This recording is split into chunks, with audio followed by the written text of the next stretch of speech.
কৃষ্ণা, তুমি কি ভেবেছো আজকে ননিটা আমি এমন এক জায়গায় রাখবো তুমি খুঁজেই পাবে না? তুমি সব সময় ননি চুরি করে খেয়ে নাও, আজ তো তোমাকে এটা হতে দেব না। আমি এটা ভালো একটা জায়গায় লুকিয়ে রাখবো।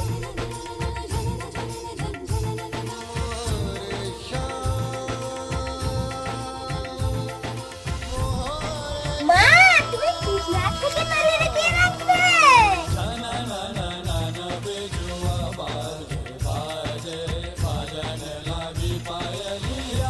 এ কি কৃষ্ণা, তুমি আবার ননি চুরি